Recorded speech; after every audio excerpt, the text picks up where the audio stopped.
Antes nos vamos hasta Washington, Cristina Olea, porque Trump tiene previsto hacer el anuncio oficial hoy mismo. Sí, eso dijo anoche, que hoy anunciaría aranceles de un 25% a todo el acero y el aluminio que entra en Estados Unidos. Ahora hay que esperar a conocer los detalles. En su primer mandato ya grabó estos metales, pero excluyó a algunos países. Ahora, en cambio, Trump parece estar amenazando con una guerra comercial total. Con China ya ha empezado, dice que hoy grabará los metales y que mañana o pasado anunciará aranceles recíprocos a todos los países que graban productos estadounidenses. Trump, además de criminal como sus predecesores en el cargo, es un imbécil y un malvado enfermizo. Dicho esto, hay algo en su verborrea que parece claro. Se trata de la guerra comercial contra todos, adversarios y aliados. Esa es una línea bastante clara y esa línea se va a volver en contra de los propios Estados Unidos. En busca del máximo beneficio para los sectores más ricos, el capitalismo neoliberal estadounidense dio en las últimas décadas pasos decisivos hacia su suicidio. Deslocalizó la producción hacia lugares con menores costes, externalizó gran parte de su industria, su I+D, y dejó de invertir en infraestructuras, concentrándose en el juego especulativo no productivo con grandes retornos a corto plazo del sector financiero. La de Estados Unidos es una economía mayormente desindustrializada. El capitalismo financiero ha convertido al país en una economía industrial fracasada. En Rusia se sigue este proceso con gran atención. Cada viernes por la tarde, la televisión rusa dedica un espacio fijo de entre 5 y 10 minutos a los accidentes ferroviarios de la semana en Estados Unidos. Con mucha guasa se muestran imágenes de puentes hundidos, trenes descarrilados, grandes accidentes por fallos de señalización. Son el resultado de años de abandono, porque desde hace demasiado tiempo el objetivo no ha sido la economía real, sino las finanzas, los juegos de manos de trileros. Utilizar el dólar como arma política ha provocado una huida considerable de la inversión en deuda pública estadounidense en muchísimos países. Rusia la primera. Entre febrero de 2022 y noviembre de 2023, Moscú se deshizo del 99% de esa inversión. China, y eso son palabras mayores, por la fortuna que tiene ahí metida, cedió casi el 25% en el mismo periodo. Egipto lo hizo en un 72%, Indonesia en un 43% y hasta países como Hungría, Suecia, Dinamarca, Kuwait e incluso Israel se deshicieron de alrededor del 15% de su deuda estadounidense. Entre 2014 y 2022, el incremento de la dependencia de China de la cadena de producción estadounidense, sectores como la electrónica, productos químicos, el transporte y la maquinaria, ha sido extraordinario. El 41% de los semiconductores utilizados por el complejo militar industrial estadounidense proceden de China. Trump quiere tomar el control estadounidense de la economía mundial, dejando claro que todo el beneficio debe ser para Estados Unidos. Pero claro, ¿cómo romper la dependencia e imbricación existente en la economía maltratando a tus socios y proveedores sin dispararte al mismo tiempo en tu propia pierna? Lo más probable es que la guerra comercial contra todos se vuelva contra la economía de Estados Unidos, acelerando la inflación y la desindustrialización y aumentando el descontento popular entre la base social popular de Trump. Por todo eso, la hipótesis de que la presidencia de Trump represente para Estados Unidos algo parecido al desastre que la de Yeltsin representó para Rusia es lo más razonable que se puede deducir de los ruidos que llegan de Washington. Queriendo hacer América grande de nuevo, este presidente imbécil va a acelerar el declive de los Estados Unidos. Desde luego hay que preguntarse qué oportunidades y qué nivel de desastre irradiará al resto del mundo este gran hundimiento. Bueno, esto lo escribía ayer Rafael Poch en Contexto. Ojalá tenga razón. En cualquier caso, no hay quien entienda que ante las agresiones arancelarias de Trump, los países europeos no se planteen abandonar la OTAN. Vamos, digo yo. Bienvenidos y bienvenidas a La Base. La Base, con Pablo Iglesias, Irene Zugasti, Manu Levín e Ina Afinogénova.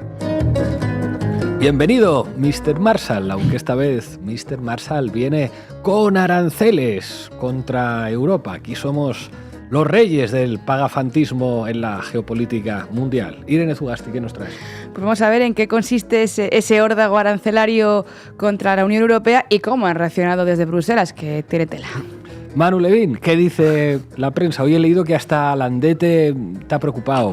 Están preocupados con lo de los aranceles. Lo que pasa es que en la página siguiente pues dicen una serie de cosas que son un poco contradictorias con esa preocupación que expresan. Enseguida lo veremos. Ina Finogénova, ¿qué nos traes? No solo viene con aranceles Trump, sino también va por los recursos naturales y las tierras raras de un país que él considera que le debe unos dividendos, que es Ucrania. Hoy contaremos además con la mordaz crítica de Raúl Sánchez Cedillo. Arrancamos, Xavi. La base de datos. Informa Irene Zugasti. Todo tuyo. Europa irá a la guerra comercial con Trump. Así dicho, suena como si Europa tuviera soberanía y todo, ¿verdad? Pero esto no es exactamente así. El hecho es que la noticia es la siguiente. El presidente de Estados Unidos, Donald Trump, en su fiebre arancelaria, amenazó el domingo por la noche con la imposición de aranceles del 25% a las importaciones de acero y de aluminio europeas. Hay que decir que Estados Unidos es el destino de un cuarto de las exportaciones europeas de acero, que es una industria sometida a una competencia internacional importante y además que está en una situación muy delicada por la caída de la demanda del sector automovilístico europeo. El acero es algo muy simbólico para Europa. Ya saben que la Unión Europea se fundó tras la Segunda Guerra Mundial bajo la CECA, el Tratado Comercial sobre el Carbón y el Acero, símbolo también de la industria de guerra. Y por eso todos los europeístas de pro, estos que citan a Schuman y a Jean Monnet, siempre dicen aquella frase del padre fundador en 1950 que decía: Europa no se construyó y vino la guerra. Pero el caso es que Europa se construyó, primero carbón, luego acero, luego libre circulación de capitales, bienes, servicios, de personas, bueno, pues ya no tanto. Y 70 años después, esa Europa sí que fue a la guerra, pero de cabeza. No sabemos qué habría dicho Schuman de la situación actual. Bueno, luxemburgués y ferviente cristiano como von der Leyen, no sé yo qué habría dicho de la deriva actual de los acontecimientos. El hecho es que la Comisión Europea ya ha respondido que esta imposición sería ilegal y económicamente contraproducente. Trump hizo estas declaraciones, por cierto, a los medios desde el avión presidencial, el Air Force One, de camino a Nueva Orleans, que iba a ver la final de la Super Bowl. También anunció más aranceles recíprocos durante esta semana, el martes o el miércoles, según él, sobre otros productos. Es muy simple. Si nos cobran, nosotros les cobramos. ¿Qué significa esto? Bueno, pues que la Unión en su conjunto es el principal socio comercial de Estados Unidos. La Unión Europea intercambia bienes y servicios con Estados Unidos por una cifra de unos 1,5 billones de euros en 2023, el mayor flujo comercial del mundo, según fuentes de la propia Comisión Europea. No es la primera vez, no obstante, que hay aranceles. Trump puso también unos en 2018, cuidado, al aluminio, un 10% en ese caso, y al acero, un 25% como ahora. Eso fue durante su primer mandato, que para la Unión Europea supuso en realidad unos 7.000 millones de dólares de impacto. ¿Cómo se respondió entonces? Bueno, pues se respondió con aranceles a productos estadounidenses y aquello en realidad no fue a más. Al llegar Biden, se negociaron cuotas temporales, eso sí, para levantar los aranceles, y en 4 semanas esas cuotas van a caducar ahora. Es decir, que Biden liberó temporalmente los aranceles de Trump, claro que teniendo en cuenta que también obligó a Europa a multiplicar su presupuesto en la industria de guerra y en comprarles, por ejemplo, gas natural licuado, bueno, pues puede decirse que Biden también nos ha salido a pagar. Bruselas ha afirmado, hoy se reúnen Vance y von der Leyen, diciendo que reaccionará para proteger sus intereses, aunque ha comunicado que no ha recibido notificación oficial de los aranceles y que no responderán a anuncios amplios sin detalles o aclaraciones por escrito. La Unión Europea no ve ninguna justificación para la imposición de aranceles a sus exportaciones y un portavoz comunitario insistía en que es el momento de la colaboración, no de la confrontación, dijo ayer, un portavoz de la Comisión Europea. La vamos con las reacciones. La extrema derecha trumpista aplaude estas medidas, mientras que Francia ha sido la primera en reaccionar exigiendo que se responda con rotundidad y con aranceles a productos estadounidenses. Pero, ojo, que la consigna oficial desde Bruselas es calma, calma, calma, calma. Vamos a entendernos, caballeros, no vayamos a enfadar demasiado a Washington. Luis de Guindos, exministro de Economía y vicepresidente del Banco Central Europeo, ha llamado a evitar una guerra comercial entre Estados Unidos y la Unión, ya que a su juicio, pues todo el mundo perdería. Pedro Sánchez, por su parte, también ha dicho que una guerra comercial no tiene ganadores y que también todos perdemos. Y la presidenta del Banco Central Europeo y jefa de Guindos y de Pedro Sánchez un poco también en realidad, Christine Lagarde, dijo este lunes que un aumento de las tensiones en el comercio global haría más inciertas las perspectivas de inflación para la eurozona. que podrían bajar hasta el 2% en 2025 según las previsiones. Y parece que la Comisión Europea ya está preparando una lista de bienes para aplicar contraaranceles, especialmente en los estados que son favorables a Donald Trump en Estados Unidos. En los lobbies de Bruselas, como por ejemplo el famoso Global Public Policy Institute, un think tank alemán, afirman que si se recrudece esta situación, cito literalmente, el efecto de una guerra arancelaria sobre Alemania y el resto de economías de la Unión Europea sería enorme. Esto, dice este think tank liberal, pone de relieve la vulnerabilidad de la economía alemana impulsada por las exportaciones que sufre una débil demanda interna. Por eso es tan importante, dicen los alemanes, que los partidos de centro se pongan de acuerdo sobre un paquete global para impulsar la economía que combine la necesaria desregularización con inversiones públicas, por ejemplo, en infraestructuras. O sea que Alemania, la gran perdedora de momento de la guerra de Estados Unidos y Rusia en Ucrania, con permiso del pueblo ucraniano, tiene ahora que desregular y que invertir en infraestructuras desde el extremo centro político, claro que sí, para afrontar la crisis económica y comercial que se ha autoinfligido. Dice de Luis de Guindos que la imposición de aranceles es un círculo vicioso como en los años 30 del siglo XX, que agravó la Gran Depresión, esto ha dicho de Guindos, y ha pedido tener una actitud abierta, pues Estados Unidos es una economía muy importante para Europa, aunque sin dejarse avasallar por el de enfrente, ya que a veces los anuncios iniciales no acaban de concretarse, por lo cual ha reivindicado un comportamiento prudente e inteligente. Los años 30, Manu, qué recuerdos. Nazis y fascistas ganando elecciones, ingleses y franceses dejándoles pasar preocupados por ese fantasma que recorría Europa, y el acero y el carbón cotizando al alza. Cambien ahora carbón y acero por grandes tecnológicas e industria militar de última generación. El caso es que en una Europa proteccionista frente a Estados Unidos en guerra arancelaria, según Sánchez, Guindos u Óscar López, no gana nadie. Mentira. Ganan los de siempre. Y pierden los de siempre también, que somos los y las europeos, pero vamos, que llevamos perdiendo mucho tiempo. Trump solo ha venido a poner quizá la obviedad sobre la mesa en términos mucho más salvajes, mucho más brutales, porque si alguien ha salido mal parado, como decíamos antes, de estos últimos años de guerra y seguidismo atlantista en Europa, ha sido Alemania. Según Josep Borot, en un artículo que ha traducido Ángel Ferrero en El Salto la pasada semana, los aranceles a la Unión Europea con toda seguridad inclinarán siempre la precaria balanza de las fuerzas políticas y económicas en la Unión Europea hacia la derecha y resultará probablemente en un mayor y vertiginoso crecimiento de sus elementos de extrema derecha y neonazis, como si no tuviéramos suficientes. Y añade Borozos que es triste contemplar la incapacidad prácticamente total de todas las fuerzas políticas que no son de extrema derecha a la Unión Europea a la hora de producir una respuesta relativamente sostenible o más o menos progresista a las transformaciones en curso y al actual estado de las cosas en el mundo. La mayoría o bien guardan silencio o bien reciclan perspectivas, análisis y consignas de la derecha, nacionalistas o racistas. Y en cuanto a la Unión Europea, para este analista Boros, y esto es muy interesante, hay pocas salidas. O bien se transforma en un Estado federal constitucional o se arriesga a su desintegración. Si integrase rápidamente a los Estados candidatos que están en lista, incluyendo por ejemplo Ucrania y a Turquía, las desigualdades internas en la Unión se intensificarían tanto que sería imposible de gestionar, a menos que la Unión desarrollara una nueva forma institucional, para lo cual parece un poco complicado porque no hay alternativas. Demasiado tarde para salvar el capitalismo del Atlántico Norte y Europea Occidental y tal y como lo conocemos. Por lo que podríamos estar hablando, según este analista, de una admisión implícita, aunque absolutamente obvia por parte de muchos pensadores geoestratégicos que están ahora mismo en la Casa Blanca, de que la hegemonía global de Estados Unidos se está evaporando.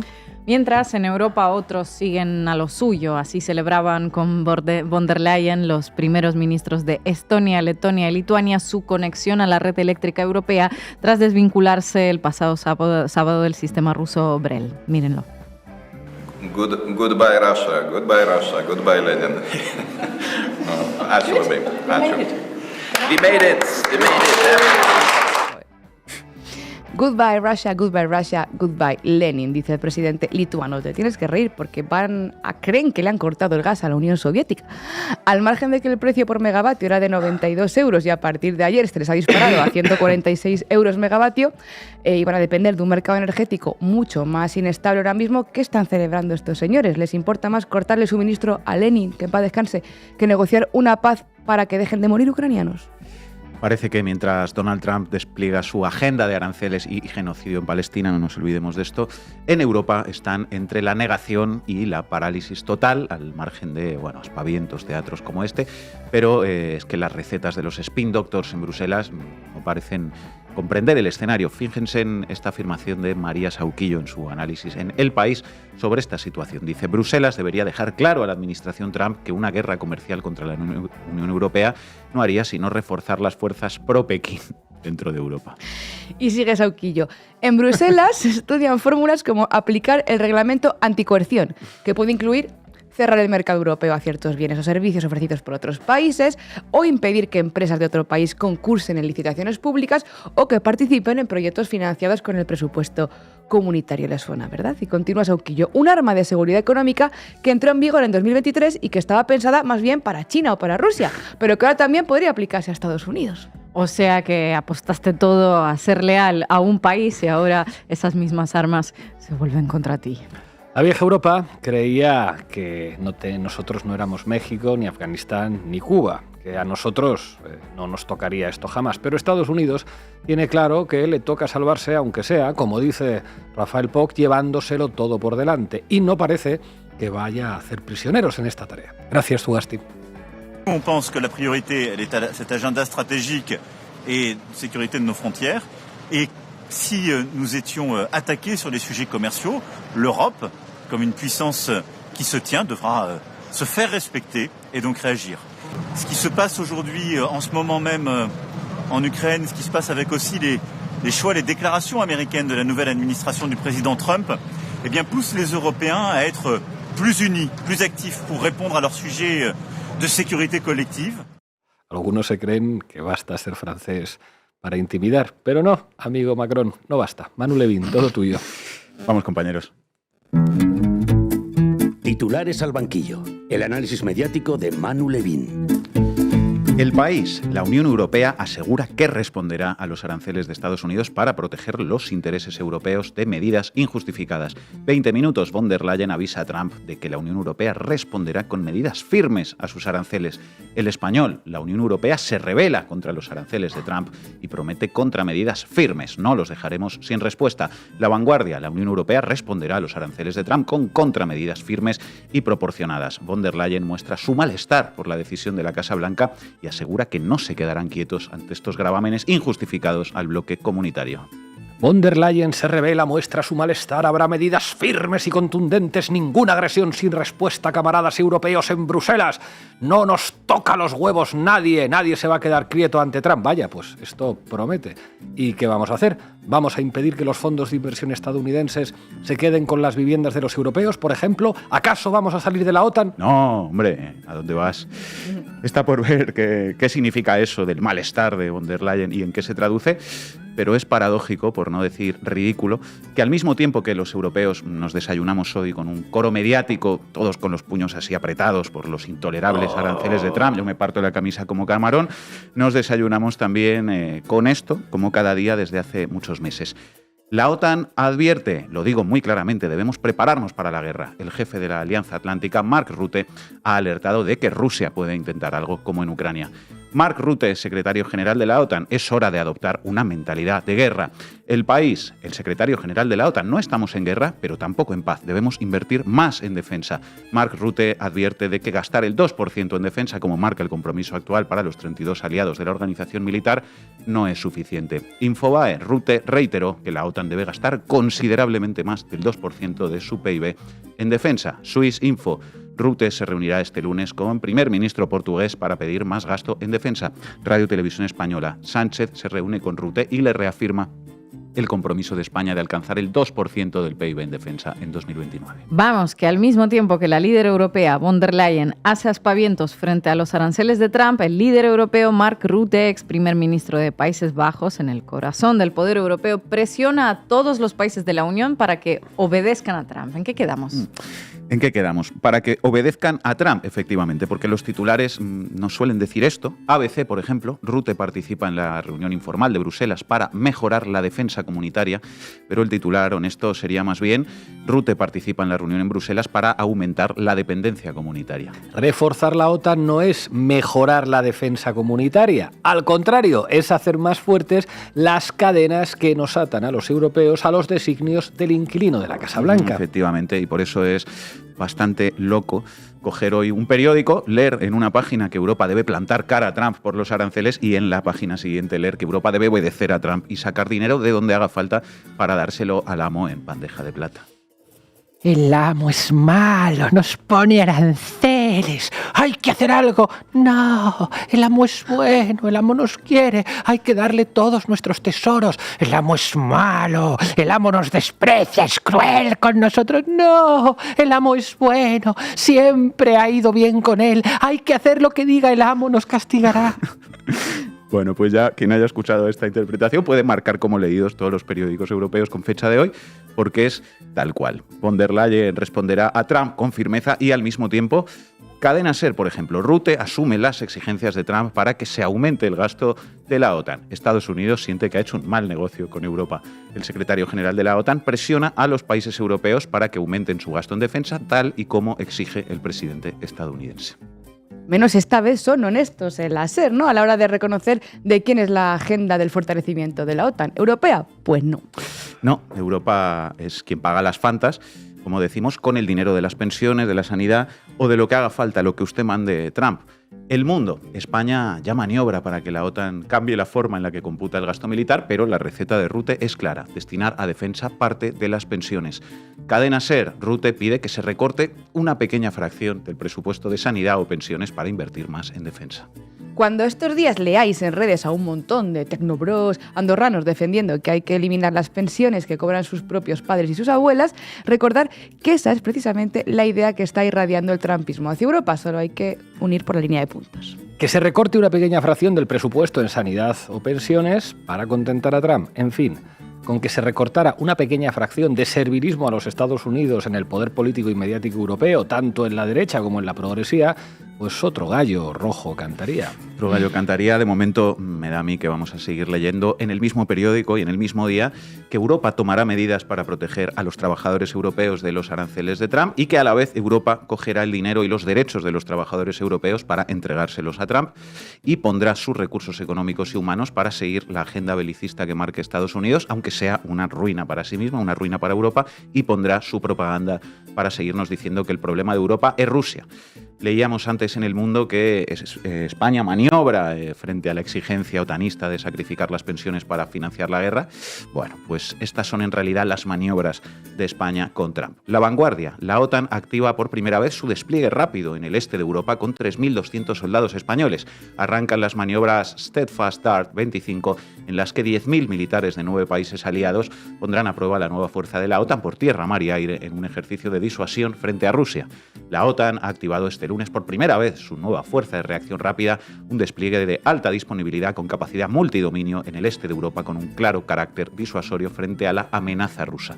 Y todo con mucho orgullo y satisfacción. Voz Populi. España alcanza un nuevo hito militar al liderar las operaciones especiales de la OTAN. El liderazgo español queda patente en el Steadfast Dart 25, dice Voz Populi, las macromaniobras que la alianza desarrolla en el flanco sudoriental de Europa.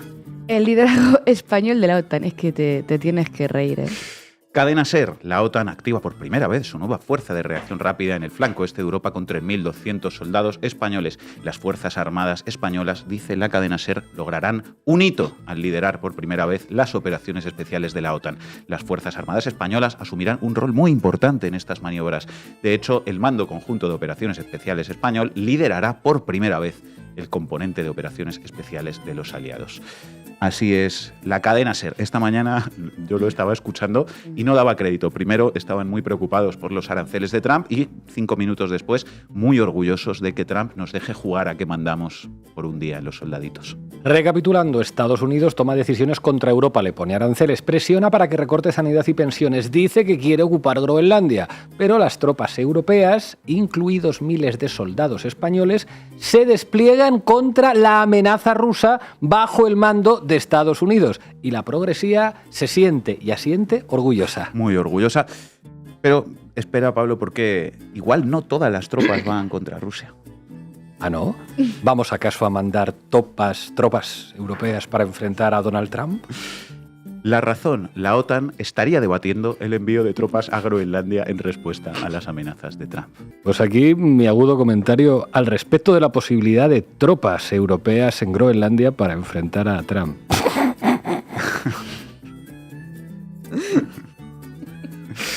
Ay, las tropas europeas a Groenlandia, no sé, Rick. En fin. Acabamos ya con una pieza que os traigo que encontré esta mañana en The Objective, digital de ultraderecha. ¡Venezuela! Que venía con un titular llamativo porque era básicamente el único titular que vinculaba el concepto amenaza para Europa, no con Rusia, sino con Donald Trump. Varios expertos alertan de la amenaza que supone Trump. Puede ser el final de la OTAN. Este es el titular de The Objective y ha sido como, anda, mira, pues a ver qué dicen estos. ¿Y qué proponen hacer los camaradas venezolanos de The Objective frente a la amenaza que supone Donald Trump? ¿Responder a un arancel con otro arancel como Claudia Sheinbaum o Gustavo Petro? Os leo los aranceles de Trump y las amenazas por el gasto militar. En referencia a esto último, dice The Objective, la política de transacción de la administración Trump, Steinberg ha afirmado que Europa va a ser objeto de los aranceles y la sensación es que el presidente quiere concesiones. El investigador ha dicho que desde Occidente pueden poner encima de la mesa, por ejemplo, la compra de gas natural americano, algo que ya se lleva a cabo, o más productos agrícolas y además reducir los aranceles. La mejor respuesta a un arancel es no subir el arancel, ha argumentado. La mejor respuesta a un arancel es no subir el arancel. La valentía de América Latina y la cobardía de Europa frente a Estados Unidos pasará a la historia como uno de los hitos que marcaron el primer tercio del siglo XXI. Bueno, la verdad es que después de volar el Nord Stream, pues lo de los aranceles es el chocolate del loro, claro. El hecho de que sean los europeos incapaces de defender su territorio, para el dirigente del Real Instituto Elcano, dice The Objective, resulta en una incuestionable realidad. No nos podemos defender sin Estados Unidos y no podemos defender a otros sin Estados Unidos. No nos podemos defender sin Estados Unidos y no podemos defender a otros sin Estados Unidos. Venga, que ya casi lo tiene. Ahora solo le falta decir cómo nos podemos defender de Estados Unidos estando en la OTAN. En fin, el titular prometía, pero de las derechas europeas que adulan a Trump poco cabe esperar en este sentido, evidentemente. ¿Y la izquierda amable qué ha dicho? Servimedia. Díaz dice que no es hoy realista que España salga de la OTAN. Misión histórica, decir que no se puede. Pues nada, frente a Trump y a la OTAN, viquiños. No hay más preguntas, señoría. Gracias, Manu.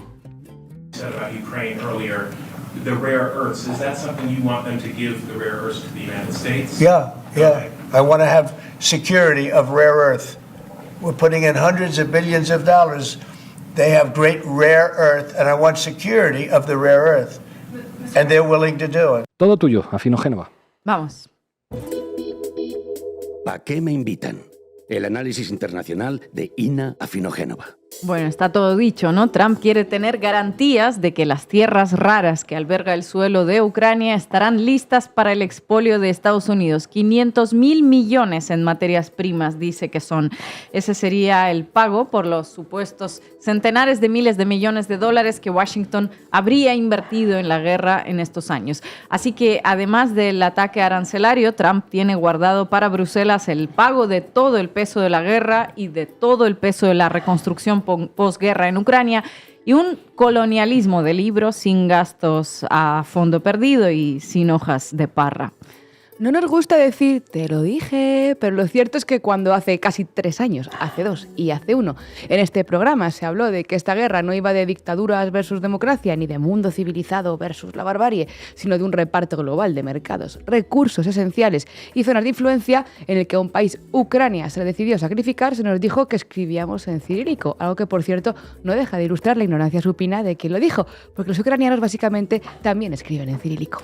Pues nada, aquí está ahora Donald Trump diciendo quiero minerales, quiero tierras raras, quiero garantías de que me depositen de vuelta los miles de millones de dólares que Estados Unidos había invertido en esta guerra existencial. Europa tiene que pagar más allá de lo que ya paga por el gas licuado estadounidense. Ucrania tiene que pagar. Vaya, resulta que Estados Unidos siempre tuvo intereses económicos. ¿Quién podía imaginarlo? Que no solo peleaban por la defensa del mundo libre y de la democracia, que lo hacían por dinero. Hay que ver. Hay que ver. En las últimas semanas, mientras crecen las especulaciones sobre unas posibles negociaciones para congelar la guerra, a la espera del plan del enviado especial de Trump, Keith Kellogg, para Ucrania, el grito sobre los dividendos se oye desde el otro lado del Atlántico más fuerte que antes. Pero no es para nada nuevo, no vayamos a pensar que es cosa de Trump únicamente. El primero que empezó a hablar de ello sin tapujos fue el senador por Carolina del Sur, Lindsey Graham, gran aliado de Kiev. En septiembre se lo dijo directamente a la cara al presidente de Ucrania, Volodymyr Zelensky, que parecía no saber qué contestarle. I'm here with President Zelensky. I am such a admire what you and your country have done. You're trying to stop the Russians so we don't have to fight them. They don't want any American troops. They just need the weapons to free their country of a terrible invasion. They're sitting on $1 trillion worth of minerals that could be good to our economy. So I want to keep helping our friends in Ukraine. We can win this. They need our help. Por la cara de Zelensky, el aliento del senador estadounidense tiene que ser muy agradable. Perfume entrañable. En fin, estáis sentados sobre $1 billón. No nos vendrían mal para nuestra economía, presidente Zelensky. Seguid poniendo a vuestra gente en esa picadora de carne para asegurar que no vayan a ser Rusia ni China los que se beneficien de ello. Y a todo esto, el presidente Zelensky, a la vez que huele el rico aliento del senador, asintiendo. Con estos amigos, ¿quién necesita enemigos? ¿Verdad? Volodymyr. Luego de este encuentro, el senador volvió a los grandes titulares después de afirmar en una entrevista concedida a Fox News que resulta que esta guerra iba de dinero. This war is about money. People don't talk much about it. But you know the richest country in all of Europe for rare earth minerals is Ukraine. $2 to $7 trillion worth of minerals that are rare earth minerals, very relevant to the 21st century. Ukraine's ready to do a deal with us, not the Russians. We could make money and have an economic relationship with Ukraine that'd be very beneficial to us with peace. So Donald Trump's going to do a deal to get our money back, to enrich ourselves with rare earth minerals, a good deal for Ukraine and us. And he's going to bring peace. And Biden's been a disaster when it comes to containing bad guys. La guerra iba de dinero, vaya, y ahora ese dinero lo va a cobrar Donald Trump, verdaderamente a great deal, como diría el propio Donald. Cuando Lindsey Graham sugirió todo esto así tan abiertamente, se le presentó en los medios como un lunático. Desde hace semanas lo empezó a decir en serio Donald Trump y las cosas en los medios también empezaron a cambiar. Washington Post sacó un sugerente artículo a finales de diciembre titulado ¿Acaso Trump quiere que Putin, o peor aún China, se queden con los $26 mil millones en gas y minerales de Ucrania? Estaría de sobra señalar que los intereses de Ucrania, el país que alberga esos recursos y que pone los muertos, no se mencionan ni por equivocación. Poco después, el mismo autor publicó otra columna, ya con Trump investido como presidente, diciendo con total franqueza que la riqueza natural ucraniana tenía que usarse como garantía para continuar la asistencia militar. Y ya con todo el argumentario colocado en la opinión pública, Trump no paró más. We're spending hundreds of billions of dollars, and, you know, they may make a deal, they may not make a deal, they may be Russian someday, or they may not be Russian someday, but we're going to have all this money in there, and I say, I want it back. And I told them that I want the equivalent, like $500 billion worth of rare earth, and they've essentially agreed to do that. Fíjense que les podemos dar más cacharros para matar, pero que lo paguen, viene a decir Trump, el pacifista. Pueden ser rusos algún día o pueden no serlo, ellos sabrán. Le propone básicamente a Kiev aceptar el papel de colonia definitivamente y a correr. Al final, parece que a Ucrania solo le queda la opción de ser algún tipo de estado satélite para Estados Unidos o para Rusia. No parece que haya muchas opciones más. De soberanía ya, pues ni hablamos. Tal cual, y es más, además de proponerle ese papel a Kiev, tiene guardado otro para Europa, que asuma las garantías de seguridad y que asuma también la reconstrucción, que Estados Unidos ahí solo viene a cobrar. Es lo que dijo hace poco el consejero de seguridad de Trump, Mike Waltz. Pues excelente. ¿Y Europa? ¿Von der Leyen dijeron algo? Pues Europa bastante cautelosa. Solo Olaf Scholz, que está por perder las elecciones en nada en favor de la derecha y la ultraderecha de su país, dijo que le parecía una postura muy egoísta por parte de Trump. El caso es que a quien no le parece una postura egoísta es al presidente de Ucrania, Volodymyr Zelensky. Es más, le parece absolutamente justo. En una rueda de prensa afirmó que estaba dispuesto a entregar las riquezas de su país a los aliados que nos ayudan a defendernos y que ya las había puesto a disposición de Trump en septiembre durante su visita a Nueva York. Vamos, feliz de servirle las tierras raras en bandeja de titanio. Y realmente no está muy claro a quién se le ocurrió la idea antes, si a Zelensky o a Trump. Es como la historia del huevo y la gallina, porque Trump lo empezó a decir hace nada, pero Zelensky lo había fijado en su plan para la victoria hace meses. Si os acordáis, se trataba de un plan de unos 5 puntos que presentó en octubre y que en su punto 4 incluía la enumeración de todo lo que el país podía ofrecer a sus aliados en calidad de colonia a cambio de que la guerra continúe. Ucrania concentra recursos naturales críticos como metales valorados en miles de millones de dólares. Concretamente se trata de uranio, titanio, litio, grafito y otras riquezas estratégicas capaces de reforzar en la carrera global o bien a Rusia y sus aliados o bien a Ucrania y al mundo democrático, dijo Zelensky en una rueda de prensa. Su plan para la victoria contenía un anexo secreto que fijó las condiciones especiales de uso de esos recursos naturales críticos para los amigos de Ucrania. Ucrania siempre habló de compartir sus recursos con sus amigos a cambio de armas y unas garantías de seguridad que esos amigos no han sido capaces de darle en todo el tiempo que dura la guerra. Trump no dice nada de compartir, habla directamente de quedárselo y de que Europa pague todo lo demás porque, según él, había invertido mucho menos en esta matanza. Y eso es mentira, de hecho, una mentira que sostiene el propio Zelensky, sorprendentemente y evidentemente para congraciarse con Trump. Dice Zelensky, los americanos son los que más han ayudado, así que los americanos son los que deberían ganar más, deberían tener prioridad y la van a tener.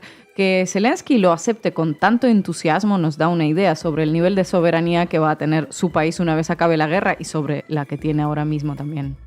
El caso es que los americanos gastaron menos en asistencia militar que Europa, mucho menos.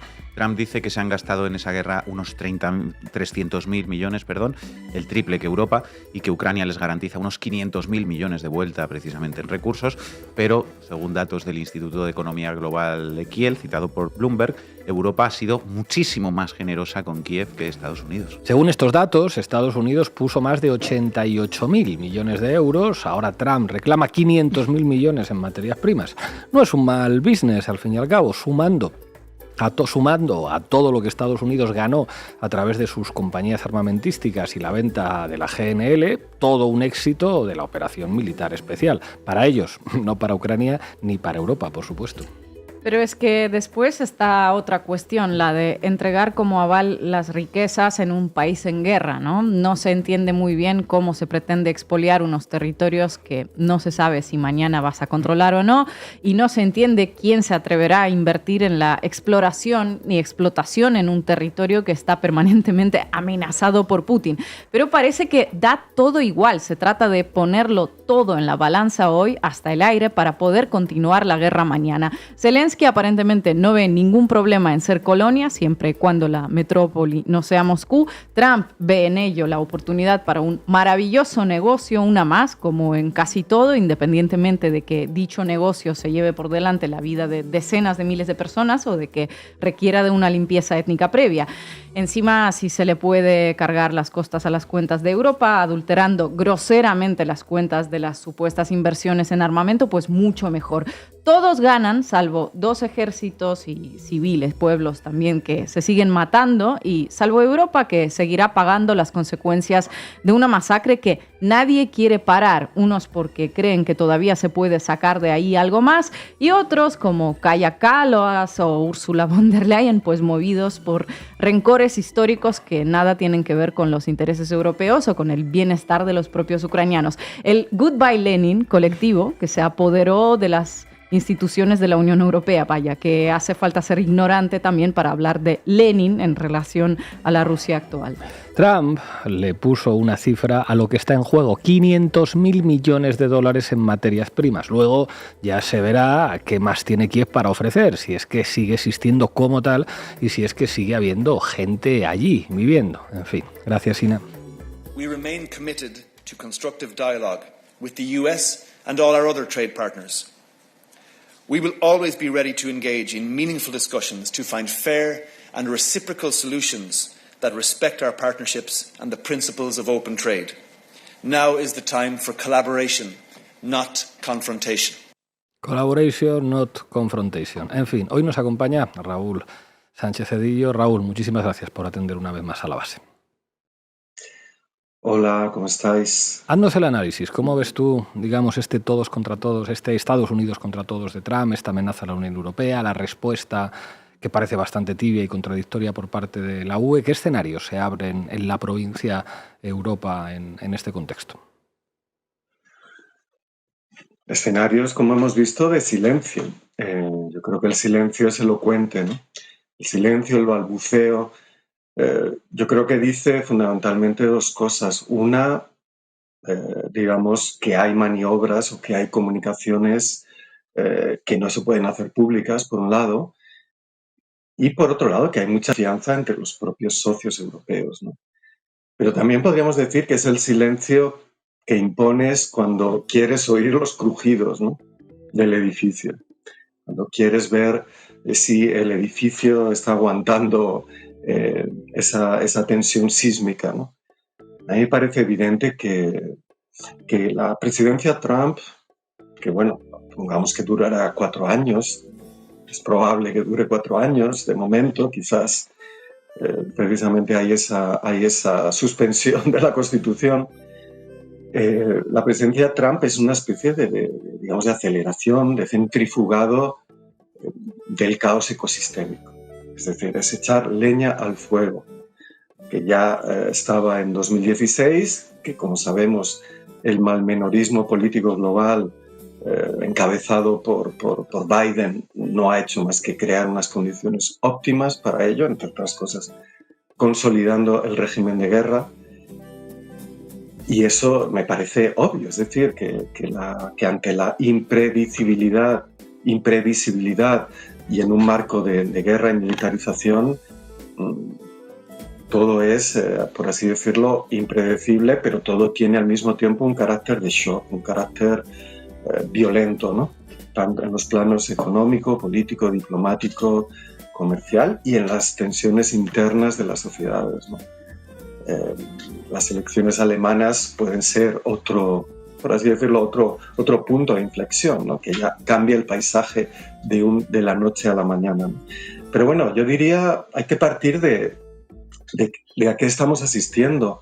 No estamos asistiendo, a mi modo de ver, exactamente a una especie de, por así decirlo, de rearme nacionalista o soberanista de Estados Unidos frente a la pérdida de su hegemonía. En ese sentido, el artículo de Rafael Poch acierta, da en el clavo. ¿Por qué? Porque precisamente Trump no es un patriota. La coalición Trump que está en el gobierno no es patriótica. No pretende, mediante la guerra arancelaria, crear las condiciones para que el exceso de ahorro fundamental, es decir, el hecho de que Estados Unidos es el importador de capital en última instancia, como habéis dicho, a través de la absorción de los excesos de ahorro soberanos y de las clases medias y oligárquicas mundiales, ese ahorro no se va a traducir en condiciones óptimas en la manufactura, en la sustitución de importaciones, en absoluto. Estamos ante precisamente una guerra absolutamente de pillaje, ¿no?, que recuerda más bien a las aventuras renacentistas entre ciudades, a los condottieri, que a otro tipo de dinámica. En ese sentido, es una guerra que no hará más que profundizar la disgregación estadounidense, poniendo la cuestión de la guerra civil, de la secesión, de un estado de guerra permanente dentro de Estados Unidos, de una ingobernabilidad también en el seno de los aparatos del Estado, a límites que nunca se han visto desde, obviamente, la guerra de secesión, pero obviamente cuando Estados Unidos ya es el hegemón mundial y por lo tanto cualquier cosa que suceda en Estados Unidos en esos términos se multiplica y tiene ondas sísmicas en todo el sistema global. Ahora bien, esta guerra comercial es una guerra dentro de la guerra, es una guerra dentro del régimen de guerra, es una guerra que, como hemos dicho, acelera y pretende pilotar, tomar la iniciativa en el caos ecosistémico. Pero ¿quiénes son esta gente, no? Claramente lo que vemos aquí es una alianza financiera, oligárquica, de plataformas y también de buena parte de las élites militares estadounidenses y globales. Lo que se propone es una alianza de clases oligárquicas global. Se propone subvertir precisamente el orden de Bretton Woods, el orden de las Naciones Unidas, la institucionalización del comercio global de todos los años 90, que provocó el movimiento antiglobalización. Ese es el programa que se propone a todas las élites atlánticas, también en Europa, ¿no? Es decir, que lo que estamos viendo es también un mensaje que obviamente interpretan de manera, sí, por así decirlo, servil, dócil, las extremas derechas que se reunieron en Madrid, pero que el silencio europeo es también una cierta reflexión sobre la alianza de, por así decirlo, de subversión desde dentro, de contrarrevolución o de revolución conservadora del orden europeo a partir de esa extrema violencia. Lo que propone y lo que adopta como objetivo la coalición Trump es una guerra civil mundial contra las clases subalternas, contra los pobres globales, contra las ofensivas emancipadoras. Es neocolonial, es neopatriarcal, es transfóbica, es fascista. A mí me parece que podemos utilizar un término que no es exhaustivo de todos los fenómenos que estamos viendo, pero que me parece que puede explicar a Milei, puede explicar a Bolsonaro, puede explicar a Bukele, puede explicar a los fenómenos que crecen en Europa, que sería el fascismo de mercado. Es decir, no la utilización de un Estado, por así decirlo, con caracteres socialistas, que centraliza y planifica la producción, sino la utilización de unos mercados obviamente desiguales, asimétricos, en los que gana el más fuerte, pero que al mismo tiempo subvierten los ordenamientos del Estado-nación, ¿no? Es decir, que esta gente apuesta por la descomposición de los propios Estados Unidos y que tenemos que hablar de una clase capitalista oligárquica global, unificada a través de los fondos soberanos, de los fondos financieros, de las tres grandes, Vanguard, BlackRock, etc., a través de las plataformas, a través de la renta parasitaria que producen esos mercados financieros globales. Cuando hablan de, por cierto, una palabra que hay que ensayar, de rare earth, ¿no?, de las tierras raras, que ha salido mucho, no estamos hablando de una competición realmente estratégica, sino de una competición sobre ese capitalismo extractivo que fundamentalmente lo que quiere controlar son los mercados financieros de derivados, de futuros de esas tierras raras. Y en última instancia lo que se plantea es un aislamiento de China. Para terminar, diría que, como decíamos el otro día, lo que estamos viviendo es una realidad terrible, una realidad que es de fascismo de mercado, pero que, ojo, es estrictamente la interpretación fascista, capitalista de las condiciones del comunismo. Es el comunismo del capital. Es decir, es esa capacidad mediante la computación de los mercados financieros, la computación algorítmica y de datos de las plataformas, de algo que perfectamente podría ser un socialismo o un comunismo mundial, en el sentido de redistribución de recursos, de optimización, de división del trabajo, de reparto de la renta allí donde se diagnostica que es necesaria, de inversión productiva, de transición ecológica. Es esa reacción exasperada, paranoica, fascista a la realidad de esas condiciones, ¿no? Y por lo tanto, la dinámica de geopolítica de los sistemas de estados muchas veces lo que hace es designar enemigos falsos. Nuestro enemigo en Europa son esas clases oligárquicas que van a pactar con Trump, como es obvio, y van a aceptar esas condiciones porque están pilladas hasta el tuétano, esas clases políticas, mediáticas, empresariales, en su propia existencia como clase y en su propia vulnerabilidad como clase frente a las revueltas de tipo nuevo que tenemos que organizar en Europa, ¿no? Por lo tanto, a mí me parece que estamos en una situación que yo creo que hay que levantar, de la que hay que levantar acta y hay que insistir. Algo que un estudioso que no es para nada comunista o socialista, que se llama Peter Turchin, un libro que se llama Final de partida, ¿no? donde habla precisamente de que estamos asistiendo a un periodo de intensa desestabilización por la competición entre élites global, ¿no? Vemos esa guerra entre las oligarquías, la extrema pauperización mundial y conflictos geopolíticos, guerras, etcétera, en los que estamos asistiendo a una recombinación brutal, que obviamente pasa por la guerra, que no podemos imaginar. Es decir, con la misma devastación y la misma imprevisibilidad que tuvo, pero mucho más ampliada, la Primera y la Segunda Guerra Mundiales. Y por lo tanto, estamos en una condición leninista. Estamos en una condición en la que tenemos que practicar, imaginar una revuelta y una revolución para desbaratar este caos ecosistémico que es en el que van a ganar o en el que apuestan por ganar esta clase oligárquica mundial. Así que no es tanto hay que unirse contra Trump, sino hay que unirse contra esta clase oligárquica financiera, mediática, de plataforma, de capitalismo fósil mundial. Y principalmente en Europa. Hay que aprovechar esa desestabilización para plantear precisamente que esos excesos de ahorro alemanes, esa extrema financiarización de la riqueza ha de ser expropiada y que la guerra comercial con Trump nos puede venir muy bien para reflotar un mercado interno de la vida, del ecosistema, de las pensiones, de la educación, de la acogida, para reflotar demográficamente nuestros países, de la reducción extrema y el reparto del trabajo, etcétera, etcétera, para producir un continente expansivo de liberación, de socialismo y de comunismo. Y tenemos que aprovechar esa crisis del proyecto europeo. De lo contrario, nos vamos a ver arrastrados a ese torbellino de guerra y fascismo.